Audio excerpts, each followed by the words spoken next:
बिस्मिल्लाहिर्रहमानिर्रहीम। अस्सलाम वालेकुम। मैं हूं असद और आप देख रहे हैं असद इलेक्ट्रिकल। आज हम बात करेंगे FCR के ऊपर, यानी कि फ्यूल कंट्रोल रिले। हम बात कर रहे हैं डीजल जनरेटर की, DG की, लेकिन ये किसी भी जनरेटर में हो सकती है, गैस जनरेटर में भी हो सकती है या किसी और फ्यूल से चलने वाले। तो बेसिकली इसका काम फ्यूल कंट्रोल करना है, तो वो फ्यूल किसी भी फॉर्म में हो सकता है, जैसा कि हम पहले बता चुके हैं। सबसे पहले हम देख लेते हैं इसकी ब्लॉक डायग्राम कि FCR का बेसिकली काम क्या होता है। FCR का काम होता है हमारे जनरेटर के कंट्रोल पैनल और फ्यूल सिस्टम के दरमियान, यानी कि जब कंट्रोल पैनल से हम कमांड देंगे तो ये फ्यूल ऑन करेगी और हमारा जो इंजन है वो स्टार्ट होगा, और जब यहाँ से कमांड आएगी फ्यूल कट ऑफ करने की तो ये रिले हमारे फ्यूल को कट ऑफ कर देगी।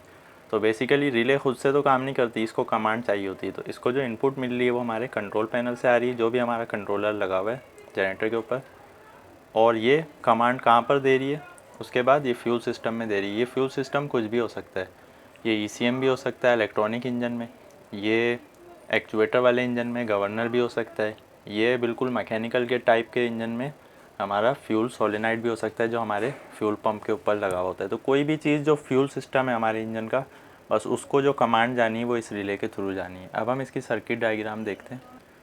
तो आपके सामने FCR की सर्किट डायग्राम है। सबसे पहले आप ये देख लें कि जो हमारा कंट्रोल पैनल होता है उसके अंदर खुद एक इंटरनल रिले भी होती है।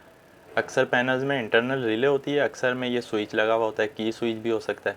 जब आप बटन प्रेस करते हैं जनरेटर को स्टार्ट करने के लिए, या उसका जो की स्विच है उसको आप ऑन करते हैं, तो क्या होता है बेसिकली उसमें ऑलरेडी बैटरी से, अब ये 12 वोल्ट का सिस्टम है या 24 वोल्ट का, ये डिपेंड करता है हमारे इंजन टाइप के ऊपर। तो पॉजिटिव ऑलरेडी हमारे स्विच तक आ रहा है या उस रिले तक आ रहा है, उसको भी हम फ्यूल कंट्रोल रिले ही कह रहे हैं या फ्यूल कंट्रोल स्विच भी कह सकते हैं। जब यहाँ से क्लोज़ होगा, जब हम इसको कमांड देंगे स्टार्ट की, तो क्या होगा, ये कमांड सेंड करेगा हमारे FCR को, जो हमारे पैनल से बाहर कहीं इंजन के अंदर लगी हुई होती है। तो ये रिले ऑलरेडी नेगेटिव से कनेक्टेड होती है, सिर्फ इसको पॉजिटिव की कमांड चाहिए होती है फ्रॉम द कंट्रोल पैनल। तो जब ये रिले एनर्जाइज हो जाएगी तो आप देख सकते हैं कि इसका जो कॉमन और नॉर्मली क्लोज पॉइंट है वो हमने नॉर्मली क्लोज हमने खाली छोड़ा हुआ है, कॉमन में हमने पॉजिटिव सप्लाई दी हुई ऑलरेडी। तो जैसे ही ये रिले एनर्जाइज होगी तो ये अपना कॉन्टैक्ट चेंज करेगी NC से NO की तरफ, तो NO जो है वो क्लोज़ हो जाएगा। तो जब ये क्लोज़ होगा तो हमारा जो फ्यूल सिस्टम है, जैसा कि हमने बताया कि फ्यूल सिस्टम कुछ भी हो सकता है, ये गवर्नर भी हो सकता है, ये ECM भी हो सकता है, ये मैकेनिकल पंप भी हो सकता है। चूँकि पंप के ऊपर भी एक सोलेनाइड लगा हुआ होता है, तो जब तक वो सोलेनाइड एनर्जाइज नहीं होगा आपका फ्यूल सिस्टम ऑन नहीं होगा। तो बस ये फ्यूल सोलेनाइड जो है ऑलरेडी नेगेटिव से कनेक्ट है, जिस तरह FCR कनेक्ट है, सिर्फ इसको पॉजिटिव की कमांड चाहिए, कहाँ से, रिले के कॉन्टैक्ट से।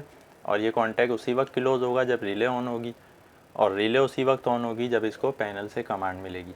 तो FCR बेसिकली हमारा ये काम कर रही होती।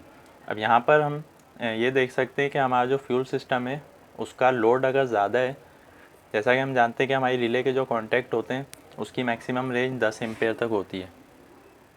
तो हम कंसीडर कर लेते हैं कि हमारा जो फ्यूल सिस्टम है वहाँ पर लोड ज़्यादा है, उसका जो सोलेनाइड है मसलन वो 20 एम्पेयर लेता है, जबकि रिले नॉर्मली जो है वो 10 एम्पेयर तक के इसके कॉन्टैक्ट्स होते हैं, यानी 10 एम्पेयर से ज़्यादा इसके कॉन्टैक्ट में नहीं गुजर सकता। अगर हमने ज़्यादा करंट गुजारा तो कॉन्टैक्ट जल जाएगा।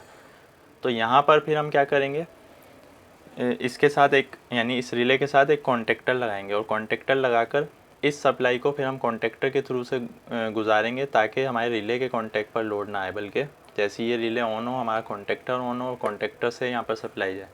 इसी तरह हम ये पॉजिटिव जो हमारे FCR से आ रहा है, अगर वो वायर पतला है उस पर लोड नहीं डाल सकते, तो ये पॉजिटिव हम डायरेक्ट भी ले सकते हैं, जो हमारे बैटरी से आ रहा है मोटे वायर से, वहाँ से भी हम ले सकते हैं। ये डिपेंड करता है एप्लीकेशन के ऊपर। तो बेसिक जो सर्किट है इसका वो इसी तरह है कि पॉजिटिव, अच्छा अक्सर इंजन में ये भी होता है कि पॉजिटिव की जगह नेगेटिव जा रहा होता है हमारे कंट्रोल पैनल से होता हुआ FCR में, या हमारे कैटरपिलर के 34/6 इंजन वगैरह में होता है, उसके साथ जो EMCB 3.1 लगा हुआ होता है, वहाँ पर नेगेटिव जो है वो पॉजिटिव जो है वो ऑलरेडी हमारे FCR को मिल रहा होता है, नेगेटिव जो है हमने रिले के थ्रू दिया हुआ होता है। तो ये नेगेटिव हो या पॉजिटिव हो, इसके लिए आपको सर्किट डायग्राम उस इंजन की स्कीमेटिक डायग्राम आपके पास होनी चाहिए, ताकि आप जब भी उस पर काम करें तो आपको पता हो कि FCR को ऑलरेडी नेगेटिव मिल रहा है या पॉजिटिव मिल रहा है। और ये चीज़ आप मल्टीमीटर से भी चेक कर सकते हैं, तो उसके बाद फिर आप इस पर काम करेंगे। तो बेसिक सर्किट हमने आपको समझा दिया। उम्मीद है कि आज का सर्किट आपको समझ में आ गया होगा। इंशाल्लाह नेक्स्ट वीडियो में हम बात करेंगे SMMS के ऊपर। SMMS क्या होता है, स्टार्टिंग मोटर मैग्नेटिक स्विच, जो हमारी क्रैंकिंग वाली स्टार्टर मोटर को कमांड देता है, वो भी हमारा जो है जेनसेट का कंट्रोल पैनल वहीं से जाती है। चूँकि एट ए टाइम हमारे इंजन से 2 कमांड जाती हैं हमारे कंट्रोल पैनल से, एक क्रैंक की और दूसरी फ्यूल की। तो फ्यूल की तो उस वक्त तक ऑन रहेगी जब तक हमारा इंजन चल रहा है, क्रैंक की जो है वो एक लिमिटेड टाइम तक होती है। तो नेक्स्ट वीडियो में हम उसकी डिटेल में बात करेंगे। आज की वीडियो के हवाले से कोई भी आपका क्वेश्चन है आप कमेंट में पूछ सकते हैं। वीडियो पसंद आने की सूरत में लाइक करें। नेक्स्ट वीडियो तक के लिए इजाज़त दीजिए। अल्लाह हाफ़िज़।